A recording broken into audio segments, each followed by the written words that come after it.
నిన్న బండి సంజయ్ గారు పెద్దగా ఒక ప్రకంపనలే సృష్టించారు రాష్ట్ర రాజకీయాలలో. రాష్ట్ర రాజకీయాలలో అనే బదులు ఆయన అంతర్జాతీయ ఫిగర్ అయిపోయాడు బండి సంజయ్ అన్న. ప్రాబ్లం ఏంది తెలుసా ఫ్రెండ్స్? ప్రాబ్లం అయినంత మట్టుకు సరే, ఫస్ట్ నేను జర ఎమోషనల్గా మాట్లాడతా, తర్వాత సబ్జెక్ట్లో దిగుతా. Thank you Uday. సబ్జెక్ట్లో దిగుతా. నాకు అందరూ ఇప్పుడు నేను ఏదైనా ఇట్లా విమర్శ మొదలెట్టంగానే మళ్ళీ ఆయన చేయిస్తాడా లేకపోతే కార్యకర్తలు చేయిస్తారా నాకు తెలియదు, కానీ కొంతమంది పెద్ద మనుషులు నాకు ఫోన్ చేస్తారు, అరే గిరీష్ మాట్లాడుకుందాం రా అని అంటారు. నేను రెడీ ఉన్నా మాట్లాడడానికి. నేను చిన్నోడిని, ఆయన అనుభవంలో కూడా పెద్దోడు కదా, వయసులో కూడా పెద్దోడు కదా, అవునా కదా, అన్నిట్లో పెద్దోడు కదా, మళ్ళీ పెద్దరికం ఏముంచుకున్నాడు? నేను ఇట్లా మాట్లాడుతున్నా, నేను దారి తప్పినోడిని, మళ్ళీ దారిలో పెట్టాల్సిన పని ఆయనదేనా కదా, మళ్ళీ పిలిపించి మాట్లాడా పెద్ద మనిషి లెక్క చేసిండేనా? సరే నన్ను కాదు వేరే ఎవరన్నా పిలిపించినావా? నీకు మాత్రం అహం ఉంటుంది, కార్యకర్తకు అహం ఉండొద్దా? బండి సంజయ్ గారు ఇది ప్రశ్న మీకే ఇస్తున్నా, పేరు పెట్టి చెప్తున్నా. రాజకీయాలలో విమర్శలు ఉంటాయి, విమర్శలు తీసుకోకపోతే రాజకీయాలలో ఉండవు. రాజీనామా చేసి రాజీ పడే రాజకీయాలు చేసుకో. నీ వల్ల ఇలా కేంద్ర ప్రభుత్వం ఇబ్బందులు పడ్డది, అత్యంత గౌరవించే నా ప్రధానికి ఇబ్బందులు కలిగిస్తున్న నీ అడ్డమైన రాజకీయం వల్ల తెలంగాణ సిగ్గుపడుతున్నది. ఇలా ఒక పేపర్లో వచ్చింది, ఆయన జాతీయ అధ్యక్షుడు రేసులో ఉన్నాడట. పార్లమెంట్లో ప్రశ్న వేస్తే పాస్ అననే రకం నువ్వు, పాస్ అంటావు నువ్వు జాతీయ అధ్యక్షుడు వై. అబ్ హమారే దేశ్ కా జాతీయ అధ్యక్ష బండి సంజయ్ జీ బాత్ కరేంగే అని అనగానే మైక్ దగ్గరకు వచ్చి పాస్. ఇట్లుంటుంది నువ్వు జాతీయ అధ్యక్షుడు అయితే. మీకు కరెక్ట్ ఏంది తెలుసా బండి సంజయ్ అన్న? అంతర్జాతీయ అధ్యక్షుడివి మొత్తం బ్రహ్మాండానికి నువ్వు భారతీయ జనతా పార్టీ అధ్యక్షుడు అవుతావు. నీ రిపోర్టింగ్ కేవలం ఆ శ్రీమన్నారాయణుడికే ఉండాలా, వైకుంఠంలో కూర్చున్న శ్రీమన్నారాయణుడికి. రామ లక్ష్మణ జానకి జై బోలో హనుమానికి, రామ లక్ష్మణ జానకి జై బోలో హనుమానికి. ఈ స్లోగన్ బ్రహ్మాండం అంతా నడుస్తుండాలా. ఈ మాట ఎందుకంటున్నా తెలుసా బండి సంజయ్ అన్న? మీ మీద చాలా గంభీరమైన ఆరోపణలు వస్తున్నాయి. మీరు నార్మల్ కార్యకర్త అయితే నేను ఇంటికి వచ్చి మీకు చెప్తుండే, మంత్రి స్థాయిలో ఉన్నావు, ప్రజలను శాసించే స్థాయికి ఎదిగినావు. అట్టిమారు గుడ్డి దెబ్బలలో ఏదో ఫ్లూక్లని కిస్మత్ నడుస్తుంది కదా అని చెప్తే కిసిక్ అని పాటలు పాడినావు అనుకో, కసక్ అని దించుతారు రాజకీయాలలో. ఇప్పుడు కిసిక్ కసక్ ఏందని అంటే, ఇప్పుడు ఒక సర్ప్రైజ్ చూపించాలన్నా, నేను కూడా ఒక సర్ప్రైజ్ చూపించాలన్నా, ఫ్లాష్ అని మీకు తెలిసి నడుస్తుందా మీకు తెలియక నడుస్తుందా నాకు తెలియదు. ఇది కాకపోతే నేను ఆధారాలు ముంగడ పెట్టి మాట్లాడుతున్నా బండి సంజయ్ అన్న. మీ పేరు తీసుకొని సోషల్ మీడియాలో నడుస్తున్నది, ఇది మీకు సంబంధం ఉండకపోవచ్చు. కాకపోతే మీ పేరు పెట్టి ఈ చలామణి అవుతున్నప్పుడు మీదే బాధ్యత దాన్ని తిప్పికొట్టేది ఒక ప్రెస్ మీట్ పెట్టి మాట్లాడాలి. కానీ నువ్వు ప్రెస్ మీట్ పెట్టినామనంటే సారు నాకు ఎక్కడ లేని భయం చుట్టుకుంటుంది, దిబిడే ఉంటుంది. కానీ ఇదంతా ముచ్చట దింతడక అక్కడ చేతల్ బ్యాండ్ కొట్టమంటే నువ్వు సౌ బ్యాండ్ కొట్టిపోతావు. ప్రాబ్లం అది. నేను మొత్తం తయారై డించిక్ ఆడదామని చెప్పి ఇట్లా మంచిగా ఇట్లా కూర్చొని రెడీ అవుతాం, ఠట్టా ఢిన్ అనగానే ఇక ఇంత జల్దీ పోతీవా నాయనా అని చెప్పి తీయాల్సి వస్తుంది నేను. ఎందుకంటే ఏం మాట్లాడతావు అనే క్లారిటీ మీకు లేకపోయా, రాజకీయాల్లో కూడా. ఇప్పుడు చూడు, మళ్ళీ ఈయన అనుచరులు రాసిండ్రా లేకపోతే ఇది తెలియక రాసిండ్రా, మళ్ళీ మిమ్మల్ని బద్నాం చేయడానికి రాసిండ్రా, సోషల్ మీడియాలో ఇది సర్క్యులేట్ అవుతుంది. సోషల్ మీడియాలో ఇది ఘోరంగా సర్క్యులేట్ అవుతుంది. దీని మీద హోంశాఖ మాత్యుడివి, దీని మీద దర్యాప్తు చేపి ఆడెవడాడు తీపి. ఇంకా మీరంటే అభిమానం ఉంది కాబట్టి చెప్తున్నా, మా ఇంటోడు అని అన్న ఒక భావనతో బాధ్యతతో మాట్లాడుతున్నా. ఇదేమని మాట్లాడారు చూడు, వైరల్ అవుతున్న కేసీఆర్ దొంగ నోట్ల భాగవతం చరిత్ర ఎవరు మాట్లాడారు? ఎవరు మాట్లాడారు? ఏ పేపర్లో వచ్చింది? వెలుగులో వచ్చింది. ఒక మీడియా అక్రిడిషన్ ఉన్న పేపర్లో వచ్చింది కదా. ఇప్పుడు ఆ బేస్ తీసుకునే వీళ్ళు ఫస్ట్ సెంటెన్స్ ఏం రాసిండ్రు వాట్సాప్లో? వైరల్ అవుతున్న కేసీఆర్ దొంగ నోట్ల భాగవతం. నెక్స్ట్ ఏం రాసిండ్రు? మీరు ఈ చరిత్ర తెలుసుకోండి, చరిత్ర తెలిసిన వాళ్ళకు కేసీఆర్ అసలు భాగవతం తెలుసు. బండి సంజయ్ చేసిన వాక్యాలు 100% నిజం. బండి సంజయ్ చేసిన వ్యాఖ్యలు 100% నిజం అంటే వాళ్ళు ఎండార్స్ చేస్తున్నారు కదా. అంటే ఇప్పుడు మనం ఇది తప్పురా నాయన, ఇట్లా మాట్లాడొద్దురా నాయన, నువ్వు కేంద్ర మంత్రివిరా బాబు, అట్లా మాట్లాడదురా నాయన అని చెప్పి మనం మాట్లాడుతున్నాం అంటే ఇది 100% నిజము అని అంటే వీళ్ళ దగ్గర ఏదో ఆధారాలు ఉన్నట్టే కదా. బండి సంజయ్ వాళ్ళకి ఏదో పంపించినట్టే కదా. వాళ్ళ టీం పంపించిందా లేకపోతే బండి సంజయ్ని మలయం చేయనికి ఇది పంపిస్తున్నారు అనేది ఇంకిత బాధ్యత ఎవడుకుండాలా? బండి సంజయ్ నీ మీద ఇది తప్పుడు ఆరోపణనా లేకపోతే నిజంగానే నీ దగ్గర ఆధారాలు ఉన్నాయా అనేది ఎవడు మాట్లాడతాడు? బండి సంజయ్ అన్న కార్యకర్తలను కాల్చుక తింటున్నావు నువ్వు, కార్యకర్తలను కాల్చుక తింటున్నావు బండి సంజయ్ అన్న. నువ్వు మాట్లాడిందల్లా మాట ఊపేయాలంటే ఏడికెనైతుంది నీ ఊపుల మనవడ. ఈ ఊపేంద్ర నాయన నాకు అర్థమైతలేదు. ఇప్పుడు నిజం అని చెప్పిండ్రు. ఈయనలు ఏమన్నారంటే నాటి మెదక్ ఎస్పీ కృష్ణప్రసాద్, ఇప్పుడు కృష్ణప్రసాద్ ఉన్నాడా పోయిండా? భూమి మీద ఉన్నాడా లేదా? ఉన్నాడు. క్రిమినల్ కేసులకు లాయర్లు ఎవరైనా ఉంటే నాకు కౌంటర్ ఇయ్యండి. క్రిమినల్ కేసులకు టైం బార్ ఉండదు, టైం లిమిటేషన్ ఉండదు.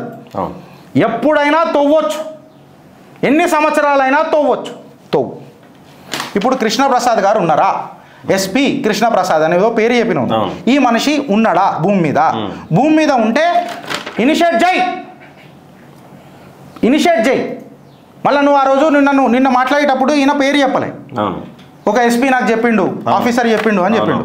ఎవరు చెప్పిర్రు? పేరు చెప్పాలిగా. ఒక కీలకమైన బాధ్యతలు ఉన్న నువ్వు చెప్పాలనా వద్దా? చెప్పాలి. తెలంగాణకు అన్యాయం జరుగుతుందని చెప్పినావు, దేశానికి అన్యాయం జరుగుతుందని చెప్పాలి. పీ కట్టలు కడుతున్నావా? ఇప్పుడు చూడు, దొంగ నోట్ల వ్యవహారంపై జరిగినప్పుడు రామకృష్ణ గౌడ్ అనే వ్యక్తి గుర్తించారు. ఈ రామకృష్ణ గౌడ్ ఎవరు అంటే తప్పు చేసినోడు, దొంగ నోట్లు ప్రింట్ చేసినోడు. ఈ రామకృష్ణ గౌడ్ దొంగ నోట్ల వ్యవహారంలో పోలీసుల నుండి తప్పించుకోవడానికి కేసీఆర్ ఇంట్లో ఆశ్రయం పొందిండు. ఇప్పుడు కేసీఆర్ ఇంట్లో ఆశ్రయం పొందిండు ఈ దొంగ నోట్ల వ్యవహారంలో రామకృష్ణ గౌడ్ అని చెప్తే రామకృష్ణ గౌడ్ లంగనే, ఈయనకు ఆశ్రయం ఇచ్చిన కేసీఆర్ కూడా దొంగనే. దీన్ని కాన్స్పిరసీ ట్రెకియస్ అని అంటారు, పార్ట్నర్ ఇన్ క్రైమ్ అంటారు.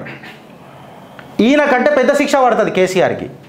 లేకపోతే మీటింగ్ పెట్టి క్షమాపణ చెప్పాల్సి వస్తుంది. ఇజ్జత్ దియకు భారతీయ జనతా పార్టీ. సబూతులు పెట్టు. దీనికంటే పెద్ద సబూత్ ఏంది తెలుసా? ఈ వాట్సాప్లో వచ్చింది. ఇప్పుడు చూడు, తర్వాత ఎస్పీ కృష్ణప్రసాద్కు దొరికిన పి రామకృష్ణ గౌడ్ను లోతుగా విచారించగా కేసీఆర్ చెబితేనే ఇదంతా చేశానని బీదర్ల దొంగ నోట్ల ప్రింటింగ్ ప్రెస్ ఉందని పోలీసులకు ముందుగా ఒప్పుకున్నాడు. ఇది ఎవడు రాసిండో? బండి సంజయ్ అన్న నిన్ను బొందలగడ్డల మీద మూలలు కొట్టడానికే రాసిండాడు. సెంటెన్స్ కరెక్ట్ లేదు. సెంటెన్స్ ఏం భావం కరెక్ట్ ఉంది. ఎస్పీ రామకృష్ణ గౌడ్ని విచారిస్తే కేసీఆరే దొంగ నోట్లు ఎక్కడ బీదర్ల ప్రింటింగ్ ప్రెస్ పెట్టి కేసీఆర్ సొంతం ఎంత జీపీఎస్ లొకేషన్ చెప్పినట్టు చెప్తారు. ఈ ప్రింటింగ్ ప్రెస్ బీదర్లు ఉన్నది జీపీఎస్ లొకేషన్ చెప్పినట్టు చెప్తారు. ఇది బండి సంజయ్కి తెలిసి జరుగుతుందా తెలియక జరుగుతుందా ఇది నిర్ణయించాలి బండి సంజయ్. దీని మీద ఖచ్చితంగా ఒక కౌంటర్ ఇవ్వాలి, లేకపోతే నీ ఇజ్జత్ ఫలుదా అయిపోతుంది, నీ కట్టుకున్న సామ్రాజ్యం కుప్పగూలుతుంది. కార్యకర్తలను ఇంకా కన్ఫ్యూజ్ చేయకిగా మీరు.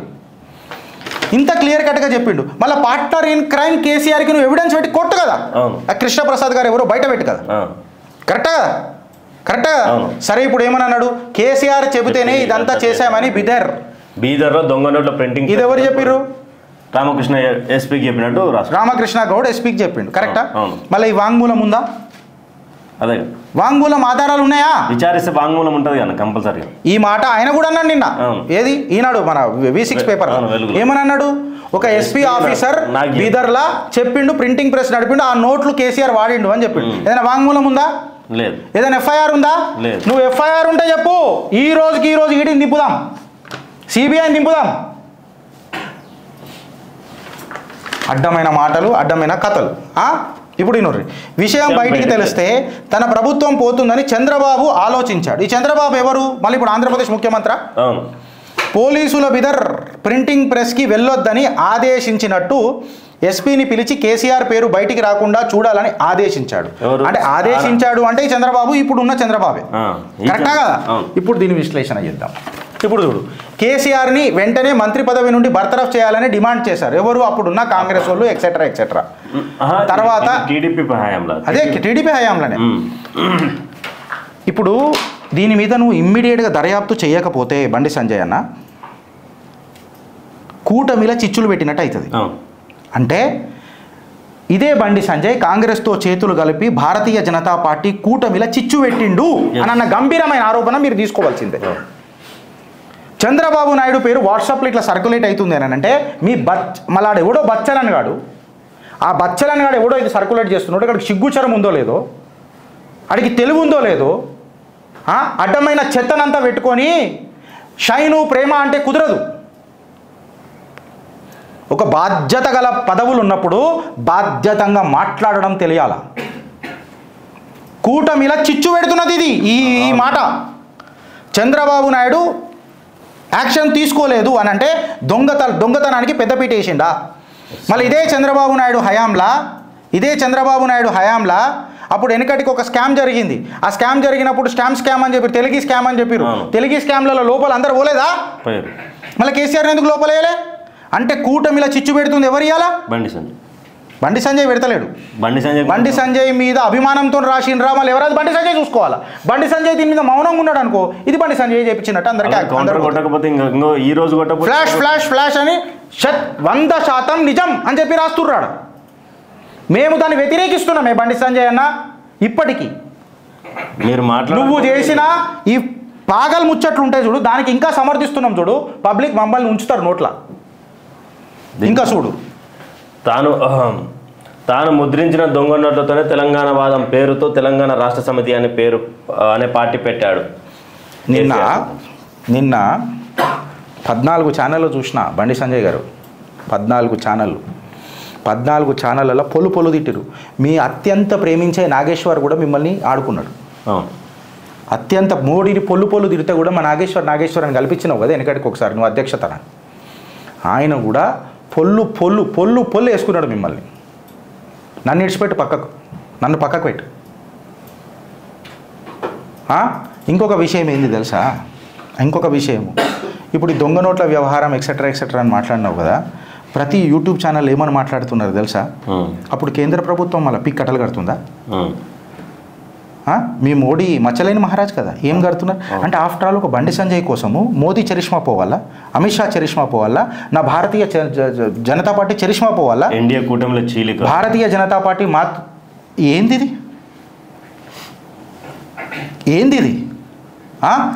మళ్ళీ దాని తర్వాత చూడు, కేసీఆర్ పేరు ఈ దొంగ నోట్ల ప్రింటింగ్ ప్రెల్లోనే కాదు, కేంద్ర మంత్రిగా పనిచేస్తున్నప్పుడు సహారా స్కామ్లోను ఈఎస్ఐ స్కామ్లోను వినిపించింది. అంటే భారతీయ జనతా పార్టీని డైరెక్ట్గా లాగిండు కదా. అగర్ దీని మీద కౌంటర్ ఇవ్వకపోతే, ఈ వాట్సాప్ యూనివర్సిటీ మీద కౌంటర్ ఇవ్వకపోతే, నీ ఆడ పక్కకి ఎవడెవడు ఉంటాడో నాకు తెలియదు, నీకు ఎవడు సజెషన్ ఇస్తాడో తెలియదు. నేను నీ మంచి కోరి సజెషన్ ఇస్తున్నా బండి సంజయ్ అన్న, ఇప్పటికైనా దీని మీద స్పందించేటప్పుడు నాలాంటి ఉన్న పెట్టుకో మాట్లాడేటప్పుడు. అర్థమైందా? పోకడల పోకు, రాజకీయాలలో పొడిచిపడి దూపుతారు. రాజకీయాలు చాలా డేంజర్ ఉంటాయి. నువ్వు మేధావి అనుకుంటున్నావేమో, ఇవాళ నెత్తి మీద 100 రూపాయలు పెడితే చారానకు అమ్ముడు అని వ్యక్తి అయిపోతున్నావు రాను. అర్థం చేసుకో బండి సంజయ్ అన్న.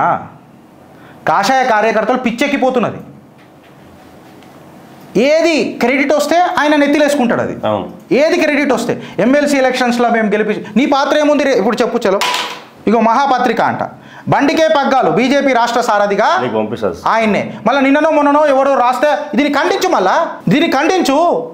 మేము ఎందుకో చెప్తలేము నువ్వు అధ్యక్షుడు అవుతావని, నువ్వే అంటున్నావు కావాలని ఈడ కూడా రాస్తున్నాడు. మళ్ళీ ఆదిలాబాద్ కాంగ్రెస్ బీజేపీ నుంచి కాంగ్రెస్లో ఇప్పుడు ఇది ఎట్లయిపోయిందని అంటే బండి సంజయ్ ఇట్లా అధ్యక్షుడు అయిండు అనుకో, అత్యంత ఆనందపడేది 2 పార్టీలు ఉన్నాయి, కాంగ్రెస్ తెలంగాణ.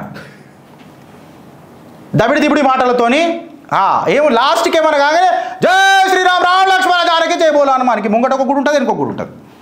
సరే ఈ గుడిల కాడికి వచ్చినప్పుడు మళ్ళీ సీతారాంపూర్ మీద మాట్లాడిండు ఒకసారైనా, ఫిలిం నగర్ దాని మీద ఏమన్నా మాట్లాడిండా? ఇగో నేడో రేపు అధికారిక ప్రకటన ఈ పత్రిక పక్క కంది శ్రీనివాస్ రెడ్డి అని చెప్పి కాంగ్రెస్ ఎవరైనా ఉండని నేనేమంటున్నా, ఈ వ్యక్తి ఈ చిరునవ్వులు ఉండను ఈ చిరునవ్వులు ఒలికించే ఈ వ్యక్తి దీన్ని ఖండించిండా? నిన్ననే ప్రెస్ మీట్ పెట్టి అట్లా ఎవరు రాసుకోరు, మేము క్రమశిక్షణ కలిగిన కార్యకర్తలం, మేము దాన్ని తీవ్రంగా ఖండిస్తాం. వాళ్ళు కొంతమంది ఎవరెవరో అట్లా రాపించుకుంటారు కొన్ని పార్టీలలో, అట్లా కుదరదు. భారతీయ జనతా పార్టీలో చాలా క్రమశిక్షణగా ఉంటుంది అని చెప్పి ఇట్లా వెళ్ళి తిప్పుతాడు మళ్ళీ లాస్ట్కి.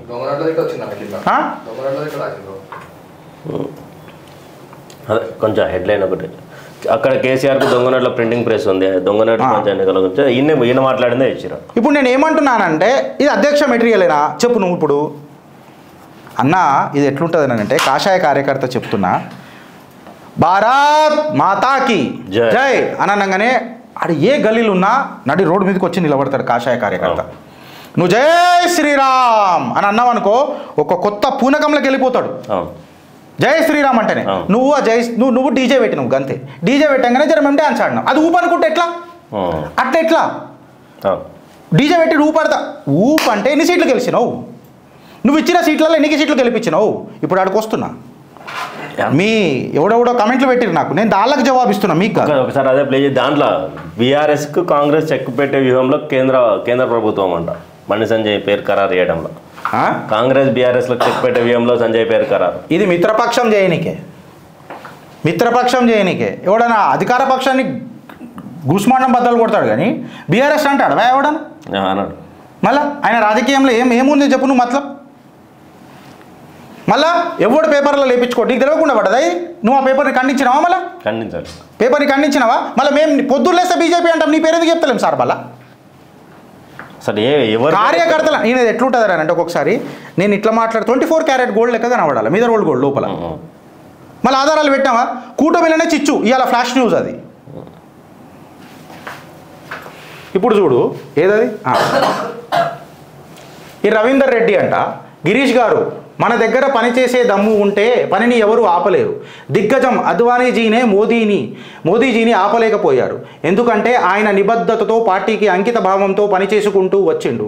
నా కాడ దమ్ముంటే నన్నెవరు ఆపలేరు. బండి సంజయ్ ఎవరు రావడానికి నిన్ను నువ్వు పని చేయలేక ఈ కథలన్నీ పడుతున్నావు. బండి సంజయ్ ఏం చేసిండు నాకు ఒక మాట చెప్పురు. చలో ఎన్ని సీట్లు గెలిపించుకుని ప్రజా సంగ్రామ యాత్ర హైవేల చుట్టూ పోయింది. ప్రజల పక్షాన ఒక్కడన్నా పోయిందా? నువ్వు ఏడేళ్ళ ప్రజా సంగ్రామ యాత్ర తిరిగినావో ఆడాడన్న సీట్లు గెలిచినావో బండి సంజయ్ అన్న? చెప్పు. ఇప్పుడు 7 బ్యాచ్ ఆర్టిస్టులు అందుకే నాకు తిక్కలేస్తుంది. మళ్ళా చెప్పు, నువ్వు ఇచ్చిన టికెట్ గెలిపించుకున్నావా? ఊపు తెచ్చిన ఏడా ఊపు? సంగ్రామ యాత్రలో తిరిగిన నువ్వు తిరిగిన దగ్గర ఎన్ని సీట్లు గెలిపించుకున్నావు? చాలా తక్కువ. అసలు ఆయననే ఓడిపోయిండు. కరీంనగర్ సంగ్రామ యాత్ర రాలేదా? ఏందబ్బి రాలేదా? దుడ్డిలో దూడ పాలిచ్చే జున్ను దాగే తగ్గేదలే ఊపు తెచ్చా మా అన్న. అద్వానీజీతో కంపారిజన్లకు పోయిర్రా పార్లమెంట్లో పాస్. అద్వానీజీ ఎప్పుడైనా పాస్ అన్నాడా? వాజ్పేయి గారు ఎప్పుడైనా పాస్ అని అన్నారా? ఇక ఇంకోటి చూడు, ఇదే రవీందర్ రెడ్డి మనోడికి ఎన్నో కాలినట్టుందిరా, బాగా బగ కాలినట్టుంది. నేను ఐసు పెడుతున్నా బిడ్డ, రాసుకో. బీజేపీ ఏ కార్యకర్తకు అన్యాయం చేయదు. అయినా ఇప్పుడు బండి స్టేట్ చీఫ్ కాదుకా, నిన్ను ఈ విషయంలో ఆపుతున్నాడు. నిన్ను ఏ విషయంలో ఆపుతున్నాడు? ఏదో రాయనికి ప్రయత్నం చేసిండు, పిక్ కట్టలు కట్టనీకే. అయితే ఇప్పుడు బీజేపీ ఏ కార్యకర్తకు అన్యాయం చేయదా? నన్ను పక్కకు పెట్టరురా నాయన, నన్ను పక్కకు పెట్టరు. సాయి గణేష్ ఆన్సర్ ఇమ్మను, కొల్ల హరీష్ ఆన్సర్ ఇమ్మను, బేతి మహేందర్ రెడ్డి ఆన్సర్ ఇమ్మను, కరీంనగర్లో ఈమను. ఆయన గురువులు కొంతమంది ఉన్నారు కరీంనగర్లో, ఈమను నేను మాట్లాడతా.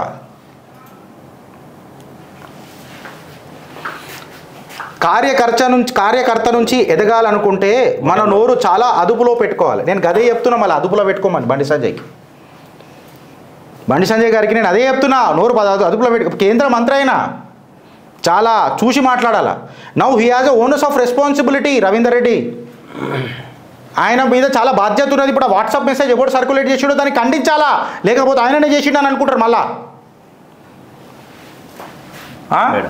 ఇచ్చిన పని చక్కగా చేయలేకపోయినావు. పొద్దున్న లేస్తే బండి సంజయ్ మీద పార్టీ పైన పడుతున్నావు. నువ్వు ఎట్లా పార్టీలో ఎదుగుతావా?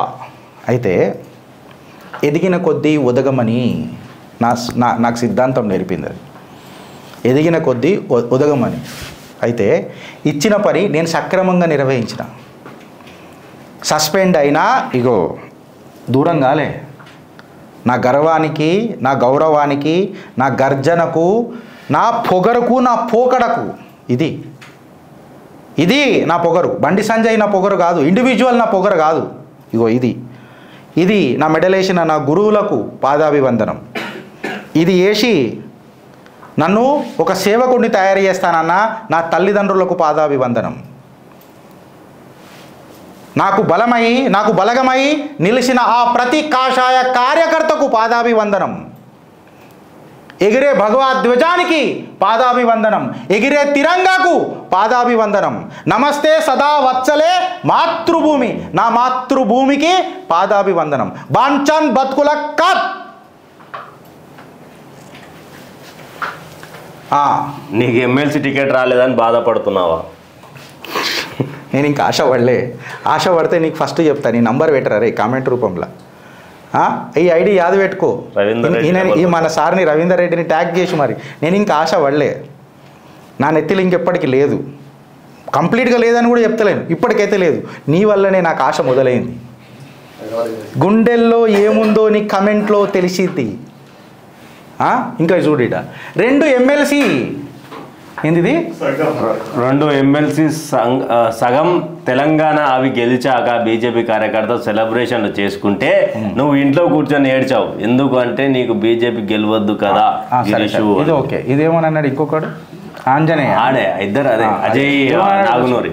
నువ్వే చెప్పాలి ఇక లక్షణాల గురించి. ఇక మీరు తెలుసుకోవాలి, పార్టీ ఊపుకోవాలి. సరే మసాలా ఏదో పెట్టి వచ్చినప్పుడు 2 ఎమ్మెల్సీలు అని అన్నావు కదా. నేను 2 ఎమ్మెల్సీలు కేవలం బండి సంజయ్ అన్న తిరుగుతా గెలిచిండా.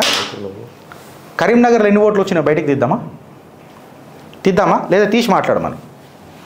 నేను బేషరతున క్షమాపణ చెప్తా, లేదా బండి సంజయ్ బేషరతున క్షమాపణ చెప్తాడా? అది కేవలం కరీంనగర్లో గెలిచిన ఎలక్షనా? మెదక్ ఉన్నది, నిజామాబాద్ ఉన్నది, ఆదిలాబాద్ ఉన్నది. అంటే వాళ్ళు ఎవరు పనిచేయలేదా? ఈయననే ఇట్లా అనగానే ఇట్లా మొత్తం ఇట్లా జల్తాడు. Take take take oath take అనగానే టేక్ ఓట్ టేక్ అని అయిపోయిందా? కరీంనగర్లో ఎన్ని ఓట్లు పడ్డాయో చెప్పాను, నేను ఒప్పుకుంటా. అరే అదంతా ఓనీ ఉదయ్, ఇది మీకంటలేను బండి సంజయ్ గారు, నేను మా ఉదయ్తో మాట్లాడుకుంటున్నా. మీకు ఎవరో ఇన్పుట్ వచ్చేటోళ్ళు ఉంటారు, ఇది మా ఇద్దరు సంభాషణ.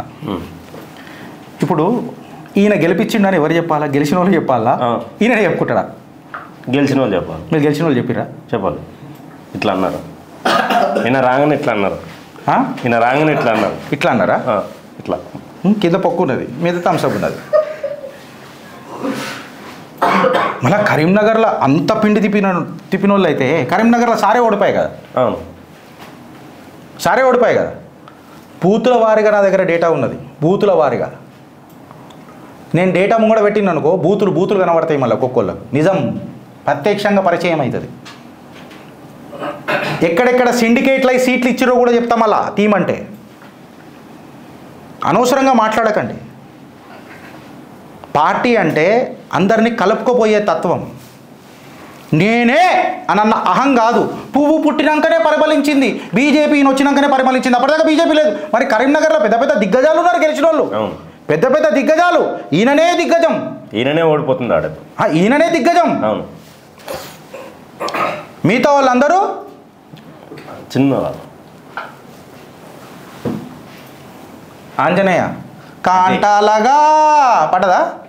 అజయ్ నాగునూరి ఏదో చెప్పడానికే పోతారు. తీసుకుంటా ఇంకో 2 ఉన్నాయి కమెంట్లు. హిందూ మతం గొప్పది, బహుజన్ అన్నట. హిందూ మతం గొప్పది, కానీ అందులో ఉన్న అగ్రకులాల వృత్తులకు బీసీ ఎస్సీ ఎస్టీలు వేరే మతం వైపు చూడడానికి కారణం 100% అంట. ఏం రాయనికే పోయిండో బహుజన్ నాకు అర్థం కాలే. దక్షిణ భారతదేశంలో ఎంపీ సీట్లు ఎక్కువగా ఉంటే మనకు భయపడి మన వాటా మనకు ఇస్తారు, లేదంటే ఏం పీక్కుంటారో పీక్కోండి అని మా ఉత్తర భారత దక్షిణ భారత. ఇంకా లాస్ట్కు చూడు డైలాగు. బీసీ అంటున్నావు, ఓసీలకు ఊడిగం చేస్తున్నావు, ఒక్కసారి కనుక్కో నువ్వు బీసీవా కల్తీ బీసీవా? నేను భారతీయుణ్ణి, బీసీనే, నా జాతి భారతీయత, నా మతం కాదు, నా ధర్మం హిందుత్వ, నా జాతి భారతీయత. కల్తీ భారతీయుణ్ణి కాదు, కట్టర్ కాషాయ భారతీయుణ్ణి, కట్టర్. సీతారాంపూర్ విషయంలో మాట్లాడిన భారతీయుణ్ణి, ఫిలిం నగర్ దేవాలయంలో మాట్లాడిన భారతీయుణ్ణి, మొగల్పుర జగన్నాథ టెంపుల్ దగ్గర మాట్లాడుతున్న భారతీయుణ్ణి, భద్రాచలం దగ్గర 17 ఎకరాల భూమిని వానరసేనతో కలిపి, వానరసేన నేనే అంటే మేము వానరసేన, నేను కాదు, రామరెడ్డి గారు స్థాపించిన వానరసేన, అందులో ఒక సభ్యుణ్ణి, ఒక సైనికుణ్ణి మేము కొట్లాడినాం. 3500 ఎకరాల భూమి వానరసేన. వానరసేన తెచ్చింది. మళ్ళీ బండి సంజయ్ ఒక దగ్గర లేడు. లేడు. సీతారాంపూర్ మీద ఒక్క పల్లెత్తు మాట మాట్లాడాడు. పార్లమెంట్ 0 ఓవర్లనన్నా మాట్లాడొచ్చు కదా, మాట్లాడరు. దేశం కోసం ధర్మం కోసం ఈయనే మాట్లాడతారా? పార్లమెంట్లో మాట్లాడరా? పాస్. 3500 ఎకరాల దేవాలయ భూములను కాపాడింది ప్రభుత్వం కాదు, నా వానరసేన. అర్థం చేసుకోరు ఫ్రెండ్స్.